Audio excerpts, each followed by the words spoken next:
Welcome back. एक बार आप सभी का मैं स्वागत करता हूं। और आज का जो सेशन है उसमें हम जो कल हम लोगों ने डिवाइस कनेक्शन किया था उसी के संदर्भ में आगे बढ़ेंगे। होपफुली कि किसी को कोई दिक्कत ना हो। और आप लोगों ने बनाया होगा, मुझे उम्मीद है आप लोगों ने इसे बना लिया है। किसी के साथ कोई समस्या आई है? क्योंकि नो अगर नो लैपटॉप। सर। हाँ ठीक है, बहुत अच्छी बात है। अगर आप अपने लैपटॉप पे ही जूम लॉगिन करेंगे और इस चीज़ को रखेंगे तो कभी समस्या आएगी तो मैं यहाँ से रिमोट एक्सेस करके आपको वहाँ पे प्रैक्टिकली दिखा दूंगा। ठीक है, चलिए। आज के सेशन में हम आईपी अलॉटमेंट की बात करेंगे। तो ये हमने कल कनेक्शंस की बात की थी, तो कनेक्शन में हम लोगों ने पाया कि ये राउटर का एक पोर्ट जो है एक लाइन को रिप्रेजेंट करता है। There are three line, line number one, this is the line number two, this is the line number three. अगर हम वैसी बात करेंगे तो हम इसे बोलेंगे नेटवर्क। ये पूरा का पूरा एक नेटवर्क है। कॉलेज कैंपस में राउटर का एक ही पोर्ट पूरे कैंपस में सभी को इंटरनेट देने के लिए सफिशियंट होता है। तो किसी पर्टिकुलर एरिया की जो पहचान होती है उसके नेटवर्क आईडी से होती है। तो अभी चूंकि यहाँ पे तो हम लोग लर्निंग स्टेज में है तो हमें अभी खरीदने की जरूरत नहीं है। यहाँ पे हम कुछ भी लिख देंगे, सब काम चल जाएगा, लेकिन नियम कायदे के अनुसार। तो यहाँ पे तीन लाइन दिख गया, यानी तीन नेटवर्क हो गया। तो मैं इसको नेटवर्क वन कर देता हूँ। और नेटवर्क वन आपका 192.168.1.0/24। एक हम नेटवर्क वन ले लेते हैं। इसी तरह से दूसरा नेटवर्क ले लेते हैं, नेटवर्क टू 192.168.2.0 ले लेते हैं। और ये तीसरा नेटवर्क हम ले लेते हैं, नेटवर्क थ्री 192.168.3.0/24। ठीक है, ये तीन नेटवर्क हो गए। जब आपको मैंने आईपी एड्रेस पढ़ाया था तो नो डाउट कि जो नेटवर्क आईडी है उसी से हम लोग कितने आईपी हो सकते हैं वो हम देख सकते हैं। तो इसको हम बोलेंगे आईपी रेंज। आईपी रेंज आपकी हो जाएगी, आपकी 192.168.1.1 से शुरू होगा, 254 तक आईपी जाएगा। कहने का मतलब है कि इस कैंपस के अंदर अगर मैं कंप्यूटर जोड़ूंगा तो कितने कंप्यूटर जोड़ सकते हैं? 254 जोड़ सकते हैं, राइट। ठीक है, तो जैसे ही यहाँ पे 1.2 है, इसी तरह टू का सीरीज होगा। यहाँ पे टू से लेके, सॉरी, वन से लेके 254, सॉरी क्लिक कर देते हैं, प्रॉपर लिख देता हूँ। एक लिख दूंगा तुरंत आपको समझ में आ जाएगा। तो यहाँ पे जो आईपी रेंज होगा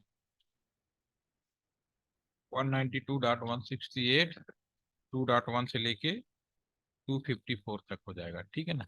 सेम आपका ये 354 तक हो जाएगा। अब यहाँ पे सबसे पहले हम प्लानिंग करेंगे जहाँ पे आईपी दिया कहाँ जाए। तो जैसे आप मोबाइल से भी इंटरनेट कर रहे हैं, अपने कंप्यूटर से भी इंटरनेट कर रहे हैं, तो आईपी कंप्यूटर के किस हिस्से में दिया जाता है?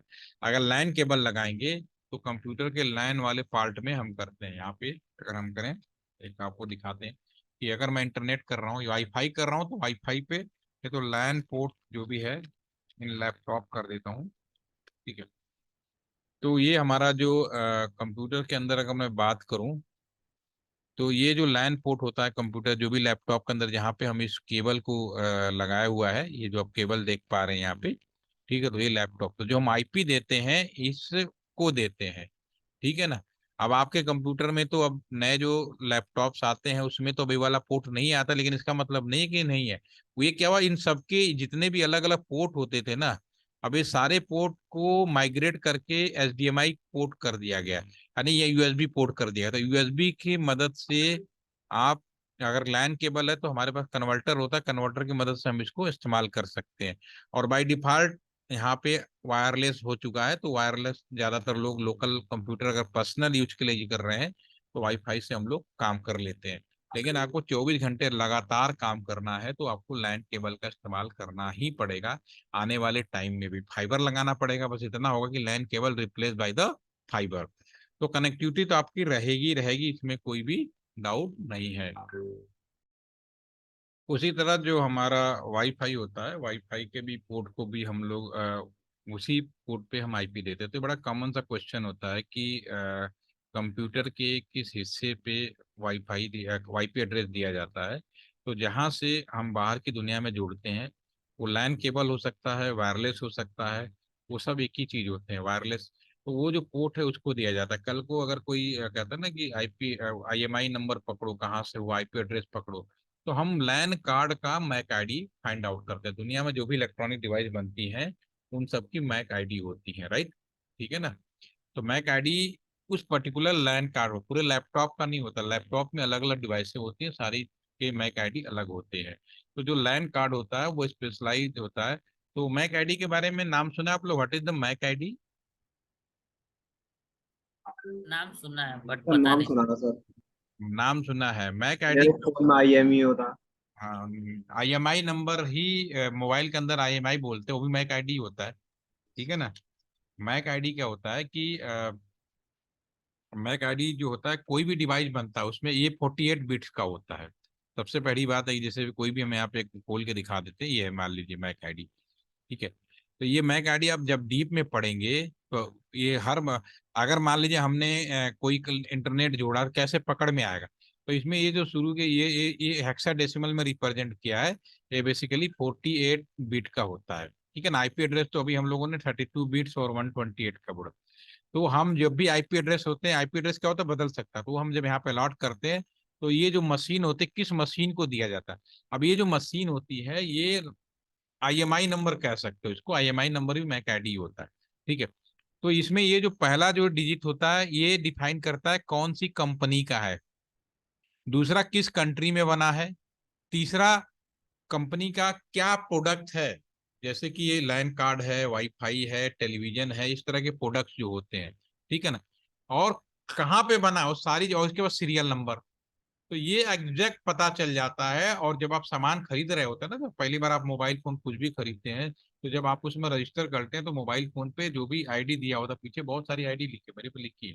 तो ये जो आईडी है तुरंत रजिस्टर्ड हो जाता है। अगर आपका मोबाइल फोन चोरी भी हो जाए ना, तो इसलिए आज के डेट में कंप्लेन करना बहुत जरूरी है। नहीं तो आप पकड़ा जाएगा। जब भी कोई कोई डिवाइस पकड़ी जाएगी तो वो आपके नाम से रिफ्लेक्ट होगा। ठीक है? तो मैक आईडी किसी भी इलेक्ट्रॉनिक डिवाइस का एक्चुअल आईडी होता है। और जब आप खरीदते हैं तो ये भी पता चल जाता है कि उसने किसने खरीदा, कब खरीदा, और किस कंपनी का बनाया हुआ है, क्या चीज है। ठीक है? तो जो हमारा जो मैक, आप जब मैं यहाँ पे बात कर रहा था कि मैं अपने कंप्यूटर के किस हिस्से में आईपी एड्रेस दे रहा हूँ, मैं कंप्यूटर के लैन पोर्ट पे आईपी एड्रेस दे रहा हूँ। यहाँ पे मैं आईपी दे रहा हूँ, पहले क्लीन कर लेते हैं। तो मैं यहाँ पे इसको आईपी दे रहा हूँ। ठीक है? तो यह जो एनआईसी है वो किस कंपनी का बना है और किस कंप्यूटर में लगाया गया है, उसकी जानकारी मिल जाती है। और जब आप कंप्यूटर खरीदते हैं तो पेमेंट कैसे किया गया है, बिलिंग कैसे किया गया है, आपके किस नाम है, ऑलरेडी रजिस्टर्ड होता है आजकल। और आजकल तो अब जब कंप्यूटर खरीदते हो सबसे पहले यही किया जाता है कि अपने कंप्यूटर से लॉगिन करो, आपका जो ईमेल आईडी है सब कुछ करो, मोबाइल डालते। तो अब समझ में आ गया होगा कि हम क्यों मोबाइल नंबर डलवाते हैं, क्यों आपका ईमेल खुलवाते हैं, ताकि आपका तुरंत पता चल जाए कि आज की डेट में अरिहंत ने ये लैपटॉप खरीदा है। तो अगर आपने ये लैपटॉप खरीद लिया तो ये सामान के मालिक आप हैं। जब आप इसे सेल आउट करेंगे तो आपको पूरी जानकारी रखनी पड़ेगी। कभी चोरी हो जाए तो उसे भूलना नहीं है, इसे आज की डेट में कंप्लेन करना ही पड़ेगा। नहीं तो पता चला चोरी करके क्राइम कर लिया और आपने कोई FIR या गुमशुदा की रेफरेंस नहीं दिखाया, तो कल को पुलिस आपको उठा के ले जाएगी। ये बड़ा खतरनाक हो चुका है। तो are you getting my what is the MAC ID? MAC ID में जनरल रफ आइडिया दिया, आप गूगल में जाइएगा और पूरा डिटेल पढ़िएगा कि वो जो 48 में है कौन सी डिजिट किस चीज के लिए होता है, क्या होता है, पूरा स्पेसिफिकेशन आपको मिल जाएगा। ठीक है? वो भी यहाँ सेशन नहीं है, उसके बारे में हम कोई कभी बात करेंगे। ठीक है? तो हम जब आईपी एड्रेस देते हैं यहाँ पे देते हैं। अभी जो हमने यहाँ प्लान किया, यहाँ पे जो आईपी एड्रेस देना है उसको हम प्लानिंग कर लेते हैं। तो ये जो पोर्ट है, इस पोर्ट की आईडी है FA01।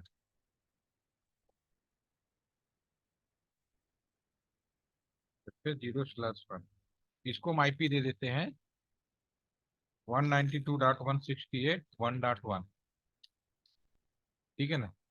और ये जो हमारा ये जो दूसरा पोर्ट है, इसको ये जो कंप्यूटर है इनको भी हम आईपी दे ही देते हैं, क्लिक कर देते हैं। PC0 को इन्हीं में से दे सकते हैं, 1 2 3 4 5। तो 192.160 एक ही लाइन के अंदर एक ही आईपी का रेंज होगा, 1.2। और ये जो हमारा जो लैपटॉप है इसको भी आईपी दे देते हैं, 192.168.1.3/24। ठीक है? ऐसे ही ये PC2 है। यहाँ पे FA0 है ना, मैं पहले इसको ऐसे करता हूँ, सीक्वेंस में दे देते हैं। FA01 ये दूसरा जो राउटर है, इस पे जो आईपी है 192.168.1.3। 2.1, क्योंकि ये 2.0 का सीरीज है। आईपी शुरू होगा 2.1 से लेके 254 तक। ये इसमें तो आप लोग एक्सपर्ट हो गएंगे, जो मैं मानता हूँ। और जो PC2 है, इसकी जो आईपी है, हम यहाँ पे डिफाइन कर देते हैं 192.168.2.2/24। अब ये जो 3.0 या 3 पे कर सकते हैं। अभी मैं यहाँ पे माउस ले जाऊंगा, ठीक है ना। मैं अगर ये जो हमने बनाया है, अगर मैं माउस ले जाऊं, तो आपके स्क्रीन पे पॉपअप खुला होगा, देख रहे होंगे, जहाँ लिखा फास्ट इथरनेट 0/0 लिंक डाउन है, आईपी एड्रेस कोई सेट नहीं है। अब मुझे क्या करना है, आज के सेशन में मैंने यही किया कि आईपी एड्रेस अलॉटमेंट करना है। बाहर से आपने प्लानिंग कर लिया कि मैं 0/0 को क्या दूंगा, यहाँ लिख भी देते हैं। 0/0 को आप देंगे यहाँ पे 192.168.3.1, ठीक है ना। और दूसरे साइड का जो 0/0 है, वहां पे हम लोग 192.168.3.2, ठीक है ना, /24 कर देते हैं। ये हमने डिफाइन कर लिया, ठीक है। तो ये हमने आपका कर लिया। अब इसके हिसाब से हम इसको आईपी अलॉट करेंगे। तो अभी यहाँ पे मैंने आपका लैपटॉप लगाया कंसोल में। रियल में क्या होता है, हम लैपटॉप लगा के ही करते हैं, क्योंकि सिमुलेटर है तो यहाँ पर डायरेक्टली क्लिक करेंगे राउटर पे तो स्क्रीन खुल जाएगा और यहाँ पे फिजिकल CLI में जा सकते हैं। लेकिन जब रियल में काम करेंगे तो आप लैपटॉप लगाएंगे, क्लिक करेंगे और यहाँ पे टर्मिनल या कमांड प्रॉम्प्ट के माध्यम से हम इसके अंदर एंट्री कर जाएंगे। तो मैं एंट्री करता हूँ और यहाँ पे जो भी डाटा आएगा, हमारा लैपटॉप अपने आप सेंस करके यहाँ ले आता है। आपको बदलने की जरूरत नहीं है, ओके कर देंगे तो भी आप पहुंच गए। तो ये भी स्क्रीन छोटा दिख रहा है, तो मैं अभी फिलहाल इसको क्लिक कर रहा हूँ और ले लेता हूँ। दोनों एक ही चीज है, मैं कल भी शायद आपको दिखाया था कि दोनों फ्रंट में एक जैसा ही दिखेगा बिल्कुल। अगर मैं इंटर मारूंगा दोनों साइड बराबर चलेगा, ठीक है, इसलिए मैं इसको यूज कर रहा हूँ। अभी मैं यहाँ पे शुरू करूंगा। अभी ये ग्रेटर देन मोड में है, इसमें तीन चार चीजें मिलेंगी। एक तो आपका आर राउटर लिखाया ग्रेटर देन, फिर उसके बाद एक राउटर लिखाएगा हैश मोड में आएगा, और तीसरा होगा राउटर। ये आपके लिए हो सकता है नया, लेकिन अपकमिंग जो हाई स्कूल में इन सब चीजों को पढ़ा दिया जाएगा और पढ़ भी रहे हैं नया एजुकेशन पॉलिसी के तहत। तो अब जो बाद वाली पीढ़ियां है ना, उनको पहले से पता होगा।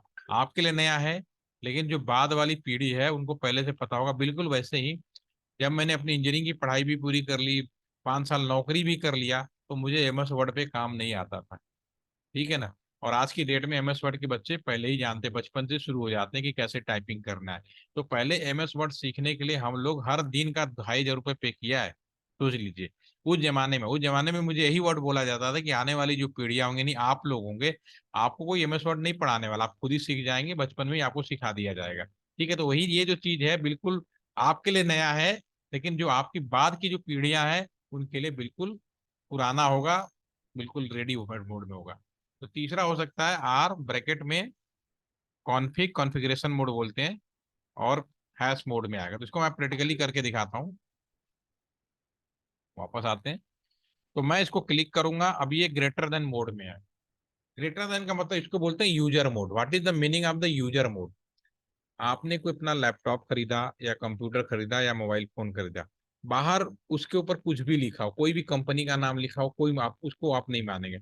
मुझे अपने कंप्यूटर के बारे में यह जानना है, जो अभी मैं पढ़ा रहा हूँ, मैं इसी कंप्यूटर की बात कर लूँ कि मेरे कंप्यूटर का कॉन्फ़िगरेशन क्या है, ठीक है। तो कैसे पता चलेगा, हाँ कैसे मुझे मालूम चलेगा what is the configuration of the my computer, ठीक है। इसके दो रास्ते हैं। या तो मैं डेस्कटॉप पे जाऊं, मैं यहाँ पे देख भी लेता हूँ, ठीक है ना। इसमें डेस्कटॉप पे चले जाते हैं और कंप्यूटर पे यहाँ क्लिक करें, राइट क्लिक करें, प्रॉपर्टीज में चले जाएं, तो मुझे अपने कंप्यूटर का स्ट्रक्चर पता चल जाएगा। दूसरा तरीका है कमांड प्रॉम्प्ट में जाए। जैसे मैंने इसको खोला तो यहाँ मुझे जानकारी मिल गई कि मेरा कंप्यूटर क्या है। यहाँ पे ये कंप्यूटर डेस्कटॉप है, इसके अंदर प्रोसेसर हमारा ये लगा हुआ है, रैम इतना है, हमारे इसकी जो मैक आईडी है ये है, इसकी प्रोडक्ट आईडी ये है, कितने बिट है, कौन सा विंडोज पड़ा है, कब हमने लगाया, सारी चीजें यहाँ पे आपको दिखाई दे जाएगी। ये कमांड प्रॉम्प्ट। तो यूजर मोड वो है जिसके माध्यम में हम कुछ कमांड फायर करें या कोई काम करें तो तुरंत हमें पता चल जाएगा कि राउटर या कोई भी कंप्यूटर का कॉन्फ़िगरेशन क्या है, ठीक है। तो मैं क्लिक किया यूजर में। अब यहाँ पे मैं टाइप करता हूँ इनेबल। एक कमांड होती है इनेबल, ठीक है। पूरा सब ये, चूंकि राउटर जो है कंप्यूटर, ये जो सिमुलेटर है सिस्को कंपनी का है। सिस्को कंपनी एप्पल कंपनी का सॉफ्टवेयर यूज करती है, मैक का, एप्पल जो कहते हैं ना। तो एप्पल के अंदर जो तीनों ऑपरेटिंग सिस्टम है, कौन कौन से, विंडोज, एप्पल और एंड्रॉयड, तीनों ऑपरेटिंग सिस्टम में जो सबसे मजबूत ऑपरेटिंग सिस्टम होता है आपका एप्पल वाला होता है। ठीक है, तो अगर मैं यहाँ दो शब्द भी लिखूं ना, ये समझ जाता है कि इनेबल का मतलब क्या है, पूरा समझ जाता है, और इंटर मार देते, तो हैश मोड में आ गए आप। ठीक है ना। अगर आप प्रिविलेज मोड, इसको बोलते हैं प्रिविलेज मोड, उसको बोल रहे थे यूजर मोड, और इसको बोलेंगे प्रिविलेज मोड जो हैश मोड में है। प्रिविलेज मोड का मतलब क्या होता है ये भी समझ लीजिए। आपने लैपटॉप खरीदा, आपने एक लैपटॉप अपना खरीदा। जब हम लैपटॉप खरीदते हैं तो जरूरी नहीं है कि लैपटॉप में सब सॉफ्टवेयर हो। जरूरत के हिसाब से, रिक्वायरमेंट के हिसाब से आप अपने लैपटॉप में समय समय पर सॉफ्टवेयर डालते रहते हैं। जैसे पैकेट ट्रेसर, ये सॉफ्टवेयर आपके कंप्यूटर में नहीं था, आपने डाउनलोड किया और डाल दिया। ठीक है। और इसी तरह मोबाइल फोन है, बहुत सारे सॉफ्टवेयर जब खरीदते तो नहीं होता, एप्लीकेशन नहीं होता है, लेकिन जब जरूरत होती है तो आप उसमें डाल देते हो। तो अब आपको, आपके सामने क्वेश्चन मार्क ये है कि जब मैंने खरीदा था और आज की डेट में मैंने क्या क्या नई चीजें डाली अपने कंप्यूटर लैपटॉप में, वो कैसे पता चलेगा। इसके भी दो रास्ते हैं। ऐड रिमूव प्रोग्राम में जाके पता कर सकते हो, या फिर आप कमांड प्रॉम्प्ट में कुछ कमांड्स होती है उसको फायर करके पता कर सकते हो। ठीक है। तो ये मेरा राउटर है। राउटर यूजर मोड में तो हो गया कि चलो राउटर किस कंपनी का है, उसका मॉडल क्या है, कौन सा ऑपरेटिंग सिस्टम है, ये पता चल जाएगा। लेकिन इसके अंदर मेरे से पहले अगर कोई, मान लो मैं अपने एलटीटीसी का राउटर हैंडल कर रहा हूँ, तो मुझसे पहले किसी ने कुछ कॉन्फ़िगर किया, वो कैसे पता चलेगा। तो इसमें हम फाइंड आउट कर सकते हैं। इसमें कई कमांड्स होती हैं, एक कमांड तो बहुत ही होती है, शो रनिंग। मैं देखो सिंपली लिख रहा हूँ, शो आर लिखा, कीबोर्ड का टैब बटन छू, अपने आप कमांड पूरी हो गई। तो पूरा कमांड लिखने की जरूरत नहीं है, शो स्पेस करके आर भी करता तो भी हो जाता। जब मैं इंटर मारूंगा, एक कमांड है, ये बहुत ही पॉपुलर कमांड है, गूगल में डालोगे सब मिल जाएगा ये भी। मैं राउटर का नाम आ गया, ये सब अभी कुछ खाली, मैंने कोई कॉन्फ़िगरेशन नहीं किया, सब ब्लैंक जा रहा है। आईपी एड्रेस मैंने कोई सेट नहीं किया, सब ब्लैंक जा रहा है। ठीक है, एंटर मारते चला गया। जब आप करोगे ना तो यहाँ सब पता चल जाएगा, क्योंकि हमें दिखाई नहीं देगा, रियल में जो मशीनें होती दिखाई नहीं देता, कमांड फायर करते तभी पता चलता है। करते करते फिर बाहर आ गए। अब मुझे कॉन्फ़िगर करना है, कॉन्फ़िगर मतलब इस पोर्ट पर जाकर आईपी एड्रेस प्लॉट करना है। ठीक है, तो मैं यहाँ पे लिखूंगा कॉन, टैब बटन यूज करूं तो पूरा आ जाएगा। टी का पूरा कमांड होता है कॉन्फ़िगर टर्मिनल। मैं कीबोर्ड का टैब बटन यूज कर रहा हूँ, पूरा कमांड आ जाए। लेकिन अगर मैं केवल, मैंने पहले से बोला ऑपरेटिंग सिस्टम में केवल मैं कॉन्फ टी लिखूंगा तो भी मेरा राउटर समझ जाएगा। एंटर मारा, अब आप कॉन्फ़िगरेशन मोड में है। कॉन्फ़िगरेशन मोड का मतलब है कि अब राउटर के अंदर किसी भी तरह का कॉन्फ़िगरेशन करने के लिए तैयार है। ठीक है ना। अगर मैं ये भी इससे करता ना टर्मिनल में, तो टर्मिनल में भी बिल्कुल सेम चीजें चल रही होती, देखो इसमें बिल्कुल सेम चल रहा है रियल में। ठीक है ना। तो रियल में सॉफ्टवेयर मोड में मैंने यहाँ पर एंट्री कर ली, अब मैं इस पोर्ट पर जाकर आईपी एड्रेस दूंगा। आज का सेशन है आईपी एड्रेस देना। तो मैं देखूंगा I N T interface fast ethernet 0 जो भी पोर्ट है 1। तो इतना बड़ा लिखने की जरूरत नहीं है, अगर मैं सिंपली आई एन टी या फिर 0/1 इंटर मार दूं तो इसका मतलब यहाँ पे आई एफ आ गया। इसका मतलब है कि मैं लैपटॉप में घुसा, घुसते हुए यहाँ गया और यहाँ पे आके खड़ा हो गया। अब इसको मैं आईपी देना है, तो आईपी ऐड क्या देना, जो मैंने प्लानिंग किया है 192.168.1.1 सबनेट के साथ साथ /24 है, तो सबनेट यही होगा, लेफ्ट हैंड साइड से राइट हैंड साइड तक 24 बिट सर्वर। और जैसे मैं इंटर मारूंगा, अब यहाँ पे माउस ले जाकर देखो, आईपी आ गया 0/1 पे। ठीक है। अब राउटर का ये जो पोर्ट होता है अभी रेड है, बाकी सब ग्रीन दिख रहे हैं, रेड दिख रहा है, क्योंकि राउटर में बहुत ज्यादा अगर पावर सप्लाई ऑन कर दें तो राउटर बहुत ज्यादा पावर सप्लाई खर्चा करता है। तो मैं यहाँ पे लिखूंगा नो सट। ठीक है ना, और डू राइट कर देंगे और एग्जिट कर देंगे। ठीक है ना। तो ये हम इस तरह से कर सकते हैं। अब इस पे ये ग्रीन हो गया। अब ये वाला जो पोर्ट है एग्जिट करके बाहर आ जाएंगे, फिर मैं लिखेंगे आई एन टी या फिर 0/0। और मैं अब इस पोर्ट पे चला जाता हूँ, अब इसको मैं ऐड करता हूँ, आपकी आई पी ऐड 192.168.3.1 सबनेट के साथ साथ, और प्लेस इंटर नो सट, और जो भी काम किया डू राइट कर दिया। नो सट का मतलब पावर सप्लाई ऑन करने के लिए। अब मैं यहाँ पे माउस ले जाऊंगा तो आप देखेंगे दोनों पोर्ट पर आईपी आ गया, लिंक ऑफ आ गया। अभी अभी रेड ही है, इधर रेड क्यों नहीं हुआ? क्योंकि इधर का भी ग्रीन नहीं किया। जब इधर का करेंगे तो भी हो जाएगा। मैं इसको सेव कर लेता हूँ। पहले इतना पोर्शन आप लोग करिए, ठीक है? कल हम फिर मिलते हैं और आराम से करते हैं, ताकि आपको, क्योंकि शुरू के 2 सेशन ही सोलो रहेगा, उसके बाद तो तेजी से कर दूंगा मैं। कर पाएंगे? कर भी लिया होगा कुछ लोगों ने। कोई सर हाँ सर बोलो। सर स्विच को नहीं देंगे सर आईपी? स्विच को आईपी नहीं दिया जाता। स्विच को जब आईपी देंगे तब वो लेयर 3 में काम करने लगता है। ओके। ठीक है ना? अब आपको धीरे धीरे समझ में आएगा स्विच को आईपी कब देना, कब नहीं देना। ठीक है? हम जो भी राउटर के पोर्ट को आईपी देना सबसे इंपॉर्टेंट है। कंप्यूटर के पोर्ट को आईपी देना सबसे इंपॉर्टेंट है। बीच में जो नेटवर्क है इनको आईपी कब दिया जाएगा कहीं नहीं, का सिस्टम है। स्विच में आईपी देने की जरूरत नहीं है। जब आपने लैब विजिट सर्वर का देखा होगा तो मैंने कहा होगा किसी भी पोर्ट में लगा दो, कोई दिक्कत यस। नहीं होती है। ठीक है ना? याद होगा। ठीक है? जी तो सर। पहले इसको करिए ताकि याद रहे। ठीक है? कल फिर मिलते हैं। अभी के लिए इतना ही। Thank you sir. Okay, good good night night. Sir. Thank you. Thank you sir, good night. Thank you.